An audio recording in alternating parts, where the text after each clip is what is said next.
백부입니다. 감사합니다. 자, 특별한 여행이란 이름으로 금강경 강의를 좀 해드려야 되겠다. 왜냐하면 제가 건강한 자녀, 훌륭한 자녀 편에 보면 태교를 하실 때 이 금강경을 공부하면 태아가 태어난 이후에 지혜로워진다고 말씀을 했던 적이 있으니까 시중에 나와 있는 금강경을 태교용으로 공부를 하려고 보니까 사경은 할 수 있는데 그 내용의 뜻을 분명히 알지 못하다 보니까 좀 쉽게 스님이 금강경 강의를 해 주시면 그걸 좀 편집을 해가지고 태교용으로 좀 사용하면 좋겠다 이런 건의가 있었어요. 그래서 그 7회에 걸쳐서 그냥 압축해서 좀 줄여서 이렇게 내가 이야기를 들려드리려고 합니다. 금강경을 기존에 있는 대로 하면 1장부터 이렇게 순서대로 해야 되는데 저는 제가 제 마음대로 하니까 순서는 크게 상관없이 할 거예요. 그 대신에 금강경이라는 경전을 통해서 무엇을 전해주려고 하는지 그게 제일 초점이거든요. 그래서 자, 어떤 것도 여러분들이 똑같습니다. 제일 먼저 질문을 하는 질문. 뭐가 궁금한가? 그걸 물어본 걸 가지고 부처님이 답변하는 것과 똑같습니다. 그래서 오늘도 금강경에서는 무엇을 질문하는지 실제로 여러분 중에서 한 분이 질문을 해 주시는 걸로 오늘도 금강경 한번 출발해 볼까 합니다.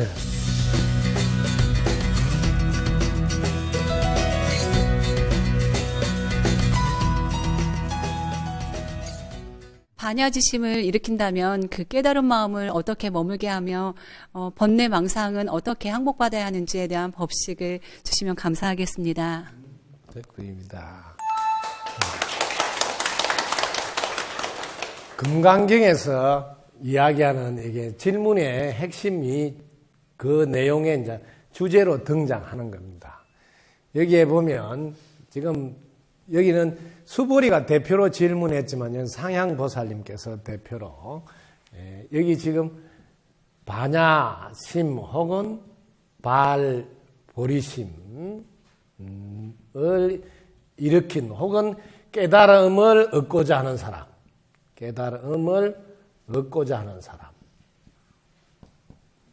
이런 사람은 어떻게 마음을 번뇌망상이 일어났을 때 항복시키고 또 어떻게 마음을 머물게 하며 수행해 가야 되는지 이런 질문인데 그래서 금강경을 공부를 오랫동안 매일 읽는 분도 사실 수보리가 무엇을 질문했습니까 하면 또 길길은 매일 읽었는데 훨씬 중요한 건 대답을 못하는 분이 의외로 많이 있고 그 다음에 부처님은 그 대답으로 뭘 했는지 물어보면 진짜 읽기는 매일 금강경을 읽는다는데 부처님 대답은 또 대답을 못하고 이런 게 지금 우리 현실에서 문제점으로 발견되고 있는 겁니다. 자, 금강경에서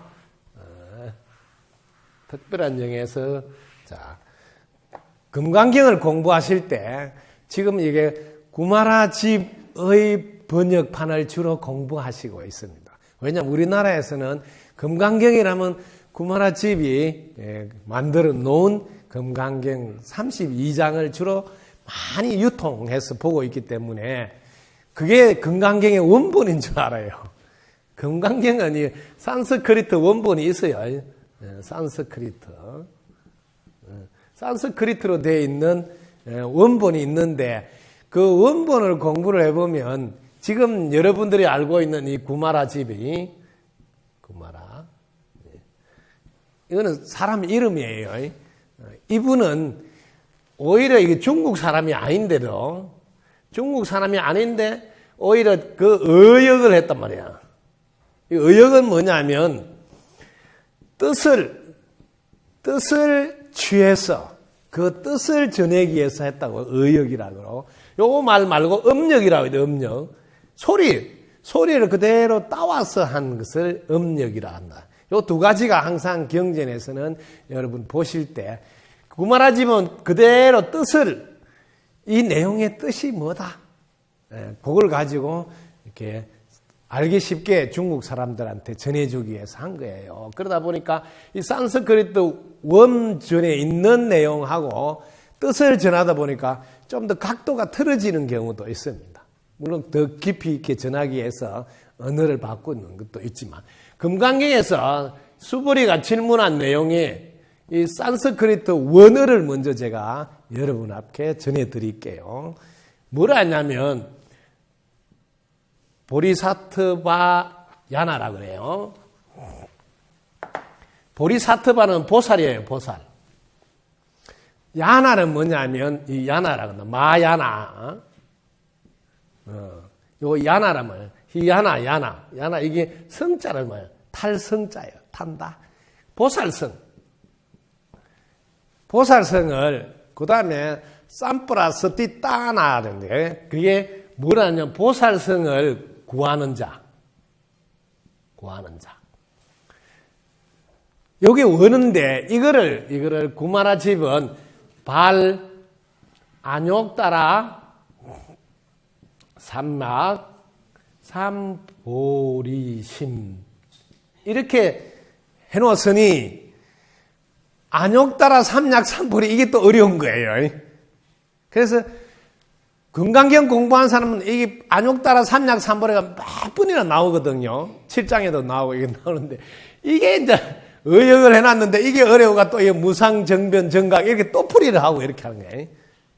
근데 원래 산스크리트를 보면 보디사트바 야나를 구하는 거예요. 즉 보살성. 여러분들이 알고 있는 이 보살행을 하고자 하는 사람은 어떻게 마음을 머물고 어떻게 마음을 다스리고 어떻게 수행하면서 살아야 됩니까? 이렇게 질문했으면 불교 공부를 조금 해서 보살이라는 단어를 많이 들었으니까 아마 이 단어보다는 조금 더 접근이 쉬웠을 수도 있다. 근데 여기 핵심은 요 안욕따라 삼약 삼보리 할 때 여기 어려운 걸 빼야 돼. 여러분들 할 때는 발, 보리심 요렇게만 일단 해도 훨씬 더 여러분들이 뜻을 새기가 쉬워요. 그래서 이게 경전 공부를 할 때 제일 중요한 질문이 지금 발보리심을 일으켰다면, 즉 보리심을 일으킨 사람은 이 말이거든요. 보살행을 하려고 하면 이게 핵심이라고. 이 질문의 핵심을 알아야 돼. 자, 여기서 들어갑니다. 요거부터 이제 정확하게 이해를 하고 이제 들어가야지 금강경에서 제대로 여러분들이 공부를 할 수 있습니다. 자, 우리가 보살행을 하고자 하는 사람은 어떻게 마음을 다스리고 어떻게 마음을 머물고 어떤 수행을 해야 되느냐. 이 말을 구마라 집은 각도를 약간 틀어서 보리심을 일으킨 사람은 어떻게 그 마음을 항복시키고 마음을 어디에 머물게 해야 되냐. 보리심을 일으킨 사람은 어떤 마음으로 살아야 하는가. 또 마음을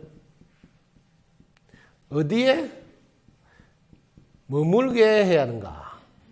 이 질문을 정확하게 알아야지 금강경 공부를 혼자서 할 수 있어요. 혼자서 제일 먼저 보리심이 뭐지? 이거부터 공부를 하게 된다. 이렇게 안 하니까 금강경을 오랫동안 해도 금강경에 수보리가 무엇을 질문했습니까? 하면 또 몰라요. 부처님은 무엇을 대답했습니까? 또 몰라. 그래서 금강경이 어렵게 된 거예요. 제일 중요한 이 질문, 이 내용부터 여러분들이 뭘 질문했느냐? 그래서 핵심이에요. 자, 이 보살행이나 보살행. 그럼 보살행이 뭐지? 이렇게 들어가잖아요. 보살행이 뭐지? 이렇게 해야 된단 말이에요. 보리심이 뭐지? 이렇게 해야지 이제 금강경이 실제로 진행이 된단 말이에요. 그러니까 이렇게 안 하고 계속 금강경을 돌리니까 한 번도 제대로 알지 못하고 제대로 실천을 못하게 된 거예요. 자, 산스크리트 원전은 보살행을, 즉 보살성이라고 해서 보리사트바 야나라고, 보살성을 구하는 자는 요거를 다른 각도에서 보살행을 하려면 보리심을 일으켜야 되거든요. 그러다 보니까 오히려 각도를 틀어서 보리심을 일으킨 사람은 이렇게 해준 거예요. 구마라제비. 그래서 요 보리심으로 들어갑니다. 보리심을 일으킨다 말은 보리심이 우러나온다 소리예요. 어떤 분이 보리심이 우러나오냐 하면 실제로 심성이 참으로 고운 분, 이걸 여러분들이 선남자, 선여인이라는 단어로 표현했다. 원래 산스크리트는 선남자, 선여인이 아니에요. 불자들 이 말이에요. 즉 불심으로 가득 차서 살아가는 사람, 이런 사람은 보살성을 구한다면 그 구하는 자들은 어떻게 마음을 머물고 어떻게 마음을 한국시켜서 해야 되는가. 그래서 그런 부분을 질문한 내용에 포커스를 맞췄어. 초점을 맞춰서 해드리는 거야. 자, 여기를 들어가기 위해서 보리심이 일어나도록, 보리심을 일으키도록 이렇게 하려면 전제가 있어야 된다. 뭐가 전제냐? 지금 여기 지금은 환기 9212년, 이게 2015년, 을미년. 여기 효심사 법당. 여기 지금 대중들이 모였잖아요. 모인 대중들 앞에서. 이걸 이제 금강경에서는 여시, 아문, 일시에 429 기수급 고도군에서 1250인들이 모인 그 대중과 함께 금강경에 설해지는 장면을 쭉 이야기한. 근데 그 이야기가 똑같은 거예요. 지금 여기 효심사 법당. 환기 9212년 충청남도 금산군 군북면 보강리. 이게 서대사나 효심사 법당에서 똑같아. 여기 모인 대중들과 함께. 근데 여기 제일 먼저 무슨 일을 하냐면 그때 공양할 때가 돼가지고 공양할 때가 돼. 우리도 지금 공양을 할 때가 공양을 하고 온 거잖아요. 왜 이거 공양이 나오냐?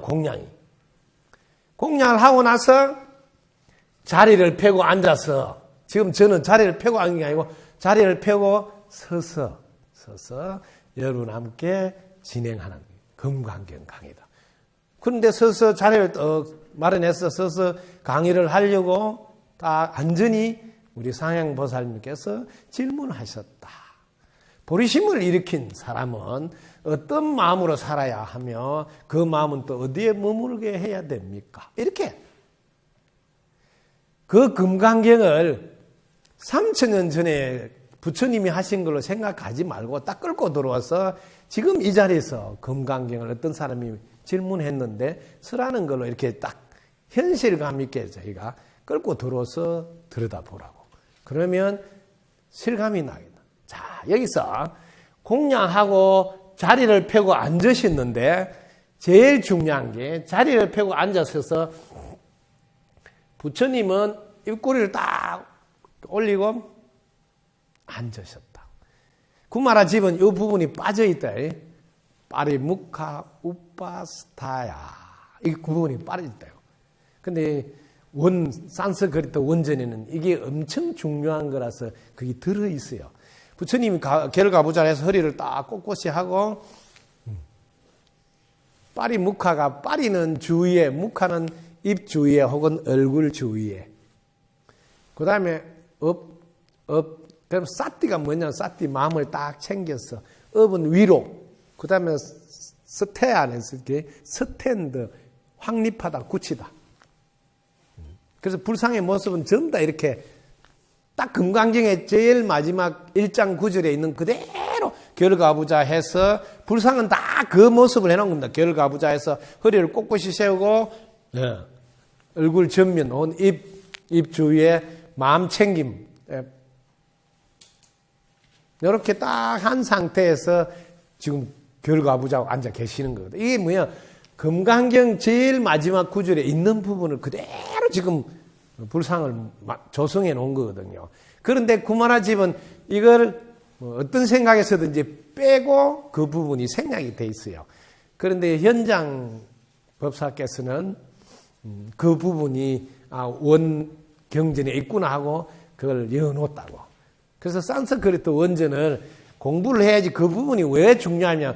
마음 챙김이 그 사띠가 금강경에서 마음을 어떻게 머물게 하고 마음을 어떻게 다스리게 할 때는 사띠가 제일 중요하다는 걸 보이게 해서 1장부터 사띠하고 있는 모습, 마음을 챙겨서 알아차리고 있는 모습을 먼저 보여주는 거예요. 보여준다고. 그래서 그 장면이 매우 중요하단 말이에요. 그런데 그런 부분을 자꾸 우리 일반 지금 많이 유통하고 있는 금강경에는 없으니까 그게 지나가 버리는 거거든요.